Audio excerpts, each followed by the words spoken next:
पंचतंत्र कहानियां सच्चा शासक। कंचन वन में शेर सिंह का राज समाप्त हो चुका था, पर वहां बिना राजा के स्थिति ऐसी हो गई थी जैसे जंगल राज हो, जिसकी जो मर्जी वह कर रहा था। वन में अशांति, मारकाट, गंदगी इतनी फैल गई कि वहां जानवरों का रहना मुश्किल हो गया।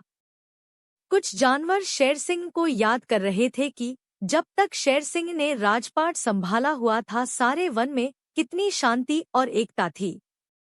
ऐसे ही चलता रहा तो एक दिन यह वन ही समाप्त हो जाएगा और हम सब जानवर बेघर होकर मारे जाएंगे। गोलू भालू बोला, कोई ना कोई उपाय तो करना ही होगा, क्यों न सभी कहीं सहमति से हम अपना कोई राजा चुन ले जो शेर सिंह की तरह हमें एक जंजीर में बांधे और वन में एक बार फिर से अमन शांति के स्वर गूंज उठे। सभी गोलू भालू की बात से संतुष्ट हो गए, पर समस्या यह थी कि राजा किसे बनाया जाए। सभी जानवर स्वयं को दूसरे से बड़ा बता रहे थे। सोनू मोर बोली, क्यों न एक पखवाड़े तक सभी को कुछ न कुछ काम दे दिया जाए, तो अपने काम को सबसे अच्छे ढंग से करेगा उसे ही यहाँ का राजा बना दिया जाएगा। सोनू स्वीटी की बात से सहमत हो गए और फिर सभी जानवरों को उनकी योग्यता के आधार पर काम दे दिया गया।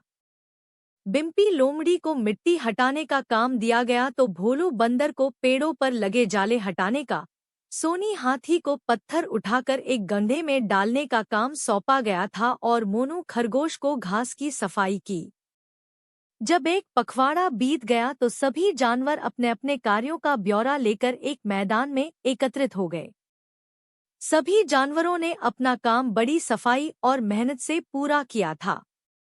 सिर्फ सोनू हाथी था जिसने एक भी पत्थर गड्ढे में नहीं डाला था। अब एक समस्या फिर खड़ी हो गई कि आखिर किसके काम को सबसे अच्छा माना जाए। बुद्धिमान मोनू खरगोश ने युक्ति सुझाई, क्यों न मतदान करा लिया जाए, जिसे सबसे ज्यादा मत मिलेंगे उसे ही हम राजा चुन लेंगे। अगले दिन सुबह सुबह चुनाव रख लिया गया और एक बड़े मैदान में सभी पशु पक्षी मत देने के लिए उपस्थित हो गए। मतदान समाप्त होने के 1 घंटे पश्चात मतों को गिनने का काम शुरू हुआ। यह क्या? सोनू हाथी गिनती में सबसे आगे चल रहा था और जब मतों की गिनती समाप्त हुई तो सोनू हाथी सबसे ज्यादा मतों से विजयी हो गया। सभी जानवर एक दूसरे का मुंह ताक रहे थे।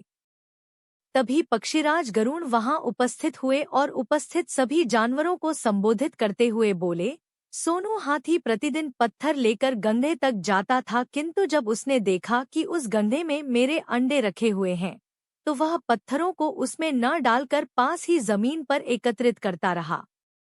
सोनू ने अपने राजा बनने के लालच को छोड़ एक जीव को बचाना ज्यादा उपयोगी समझा।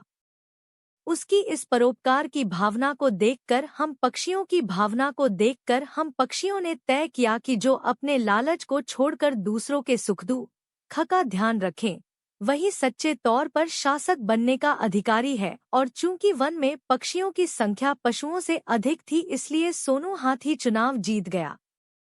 सबक: सच्चा शासक वही होता है जो परोपकार की भावना को सर्वोच्च स्थान दे।